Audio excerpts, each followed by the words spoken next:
mjög góðan liðsbolta í fyrri hálfleik og skotin voru að detta. Við vorum að berjast eftir boltanum og svo í seinni hálfleik þá duttum við meira svona 1-1 dæmi sko. Þannig að liðsboltin var ekki alveg að ganga og skotin hætti að detta og svo var spurningum sko hraðafluginu með þeim. Við vorum að láta skora alltaf mikið í hraðafluginu.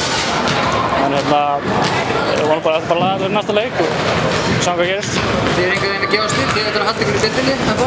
Já, það er planið. Við sjáum til sko. Við erum alltaf að bæta það sem er að klikka og við erum bara að vona það besta. Þú ert á Selfyssingur og búsettur í Ísafirði, hvernig er þetta að fíla þig? Þetta er frábært líf. Ég hvet alla sem eru í boltanum að koma á Ísafjörð. Þetta er frábært.